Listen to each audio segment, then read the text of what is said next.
Authentique et humaine, elle parle avec franchise.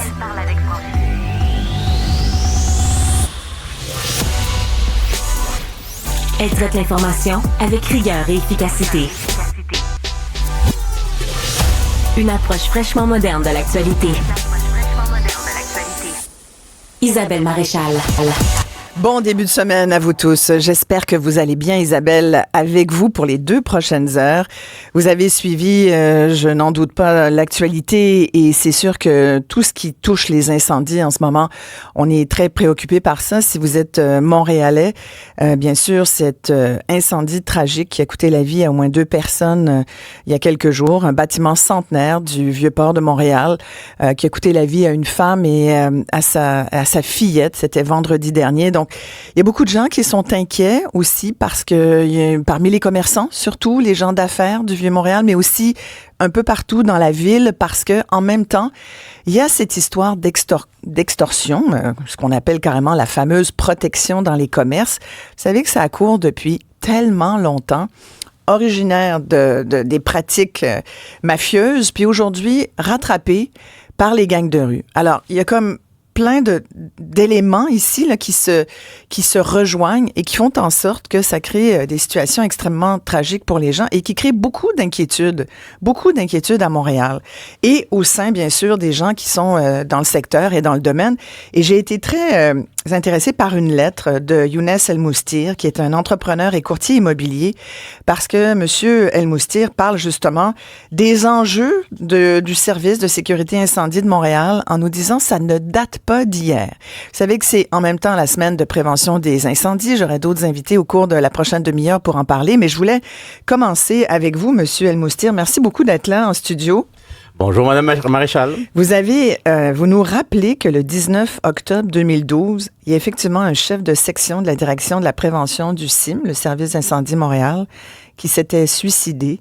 Et dans la foulée de ce suicide terrible, on avait mis au jour des grands problèmes au sein du service d'incendie de Montréal, à tel point que même le chef, Tremblay, avait dit à l'époque, il avait été obligé de dire, c'est vrai, on a un problème de climat de travail toxique, on va être obligé de se regarder puis de revoir nos pratiques. Tout à fait. J'aimerais, si vous me permettez, Madame Maréchal, d'abord offrir mes sympathies aux 2 personnes qui sont décédées vendredi dernier. Derrière toutes les technicalités organisationnelles, il y a quand même une réalité humaine. Ces 2 personnes qui ont perdu la vie et c'est dramatique comme situation. Alors, j'en profite pour leur offrir mes sympathies. Et aux 7 autres qui ont perdu la vie, oui, aux proches des 7 autres personnes qui ont perdu la vie il y a 1 an. Fait que ça commence à faire beaucoup, là. Exactement, ça commence à faire beaucoup et en faisant un peu plus de recherche, on réalise qu'effectivement, c'est pas un nouveau problème au sein de cette brigade-là, de cette organisation-là. En 2012, le chef s'est suicidé dû notamment suite à une enquête à un climat toxique, à un travail. Et il y a eu des rapports qui ont été faits aussi, là. C'est pas n'importe qui dit ça ou quelqu'un qui sort juste ça comme ça. Des rapports qui disent qu'il y a un travail en silo, donc il n'y a pas de communication au sein de cette organisation-là. Ça faisait déjà une dizaine d'années, c'était le cas. Et quand on regarde aussi ce qui s'est passé cet été avec le restaurant au Grand Prix, là, ils ont débarqué le vendredi soir, puis ils ont fait sortir tout le monde. Ferreira, vous voulez dire. Ferreira, exactement ça, avec Sandra, avec qui j'ai eu l'occasion d'échanger. Ça aussi, c'est le CIM qui a cette responsabilité-là, c'est eux. Puis la mairesse est sortie en disant qu'il y a eu une erreur de communication. Alors clairement, tous ces événements-là... Donc il y a toujours des erreurs de communication. Le problème de communication qu'il y avait en 2012, visiblement, il n'a pas complètement été réglé. Ben c'est sûr que non. Ça fait 10 ans qu'il y a des problèmes de communication. Alors, ça date pas d'hier et je ne comprends pas pourquoi il n'y a pas une enquête, pourquoi on ne peut pas revoir la structure de cette organisation-là. Et il y a plusieurs enjeux qui sont soulevés, notamment le manque de communication avec les autres organisations. Quand vous faites des inspections, c'est important d'avoir une communication avec l'escouade Airbnb, avec d'autres escouades pour avoir un travail qui est optimal. Alors que, visiblement, c'est pas le cas aujourd'hui. Vous posez, dans votre lettre, vous posez des questions. Vous dites, Est-ce que le service Incendie Montréal a vérifié l'ensemble des risques de sécurité? Puis, je suis assez d'accord avec vous. On aimerait avoir des informations un petit peu plus soutenues que juste « oui, c'était conforme ». C'est ce qu'on dit, là. Apparemment, l'édifice était conforme. D'accord, mais comment ça se fait qu'il y avait 25 personnes qui étaient dans 2 étages sur... Enfin, 25 personnes. Il y avait 25 chambres, toujours est-il, sur 2 étages. Ça me paraît être beaucoup de chambres sur 2 étages seulement. Est-ce qu'il y a un minimum de pieds carrés légaux pour servir de chambre d'auberge de jeunesse? Bon, vous dites, est-ce qu'il y a des gicleurs aussi qui sont exigés? Parce que si c'est une auberge de jeunesse, c'est donc considéré comme un hôtel? Est-ce que c'est ça? Vous êtes courtier immobilier, pouvez-vous nous éclairer là-dessus? Non, il y a des règles qui doivent... Il y a des règles à respecter, puis je vais vous dire, Madame Maréchal, là, ça fait une dizaine d'années que je suis dans le domaine immobilier. J'ai jamais vu 25 chambres dans un duplex. Exact. 2 étages. Donc, c'est impossible qu'il y ait autant de chambres sans avoir pas de fenêtre. C'est sûr qu'il y a des chambres où il n'y a pas de fenêtre. Là. 25 chambres, c'est un duplex sur 2 étages. Je comprends que c'est grand, mais même là, il y a une exposition au soleil en avant et en arrière, c'est tout, là. Et je questionne aussi, comme c'est dans la catégorie des hôtels, on est obligé d'avoir une sécurité ou un réceptionniste 24 heures sur 24 en bas. Donc, il y avait aucune personne qui est ressource. Ça, c'est dans la loi, on est obligé d'avoir une personne humaine, là, un gardien là, de sécurité. Exactement, dans un hôtel. Alors là, on se retrouve dans une situation où ils font des Airbnb aussi, donc c'est très délicat. On est comme dans une zone grise. Oui, exact. Et il peut y avoir peut-être une législation qui clarifie cette situation-là. Et tout ça, pourquoi? Pour protéger les gens qui viennent dormir là, protéger les Montréalais, entre autres, qui veulent séjourner au Vieux-Port. Ouais.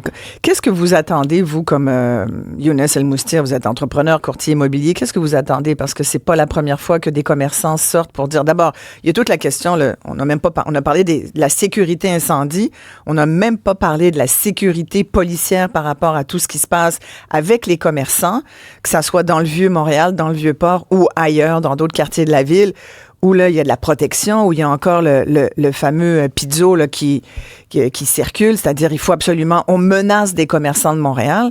Qu'est-ce qui se dit dans le milieu immobilier des entrepreneurs comme vous? Je peux vous dire que les commerçants dans les grands axes, Sainte-Catherine, au Vieux-Port, Saint-Laurent, Saint-Denis, les gens veulent partir. Parce qu'il n'y a plus de personnes qui veulent se déplacer dans les commerces au centre-ville. Même pire, vous avez des Montréalais qui sortent du centre-ville pour aller magasiner ailleurs. Ils vont à Brassard au 10-30 ou à Laval au Carrefour et reviennent en ville, ce qui n'est pas bon pour les commerçants. Et les gens s'imaginent là qu'à Montréal, c'est des grosses entreprises, mais 95% des entreprises qui sont situées à Montréal, c'est des PME, c'est des petits commerces à droite et à gauche. Et je reviens sur l'incendie qui a eu lieu vendredi dernier. La situation, là, elle ne date pas d'hier. Comme ça fait longtemps que ça revient, il faut absolument qu'il y ait une enquête publique pour mettre en lumière la situation, parce qu'on pose des questions à l'administration Plante, l'administration actuelle. On lui dit, on peut pas vous donner de réponse parce qu'il y a une enquête présentement. Mais on peut pas se cacher derrière cette enquête-là parce que les citoyens, les résidents, les commerçants ont le droit de connaître les détails pour savoir s'ils sont protégés ou non. Et cette situation-là nous rend un préjudice que je juge grave parce que c'est une situation naturellement qui est très médiatisée. Il y a des gens qui écoutent ce genre d'informations qui vivent à Toronto, à Ottawa, aux États-Unis et partout dans le monde. Et les gens, ils ne veulent plus venir à Montréal parce qu'ils ne se sentent pas, d'une part, en sécurité et en plus, quand on voit des nouvelles comme ça, c'est des gens qui viennent de l'extérieur. Ça nous fait mauvaise presse. C'est une mauvaise presse. Ouais. Et tout ça, avec tout ce qui se passe, avec les cônes oranges, avec les tuyaux qui explosent un petit peu partout, tout ça mis ensemble, on finit par repousser des gens de l'extérieur et ça, c'est pas bon pour l'économie montréalaise. Oui. Bien, il y a évidemment tout ce que le monde pense de nous quand il voit ce genre de nouvelles, mais il y a aussi ce que les résidents de Montréal et de l'agglomération de Montréal pensent aussi de cette ville. Là, on a l'impression là, que c'est fou parce que je lisais sur les réseaux sociaux ce que les gens disent, puis ça donne une impression que Montréal est une ville désormais dangereuse, où tu manges au restaurant puis tu peux être la victime malencontreuse d'un gang de rue qui aura lancé un cocktail Molotov. Tu vas dormir dans un hôtel, tu risques de prendre feu puis d'y laisser ta vie. Il y a des choses épouvantables qui sont dites sur Montréal et on dirait qu'il n'y a personne pour nous rassurer là-dessus. On peut-tu juste être rassuré Juste, pouvez-vous nous dire, écoutez, on va faire, oui, il y a des enquêtes, mais on vous rassure, nous avons fait nos devoirs. C'est un peu ça que vous demandez, Younes El-Moustir. Oui, absolument. D'autant plus que Montréal avait la réputation d'être une ville sécuritaire. C'est l'une des villes les plus sécuritaires en Amérique du Nord. Et en plus, on a une richesse culturelle au niveau de la musique, des festivals, une richesse culinaire aussi. On est reconnu mondialement pour ces choses-là. Et je trouve ça dommage que notre ville, depuis plusieurs années d'ailleurs, qu'on régresse à ce niveau-là et qu'on... Vous avez l'impression qu'il y a comme une... Montréal est sur la pente descendante depuis quelques années, sur différents dossiers d'ailleurs. Ah oui, sur différents dossiers, définitivement. Puis on le voit sur le terrain, là. C'est pas des... On voit que les gens ne se déplacent plus dans les commerces, ils restent plus chez eux, ils vont à l'extérieur. Ils ne sont pas capables de se déplacer au centre-ville. Je vais vous donner un exemple qui est très clair. Vous habitez à Onjoux.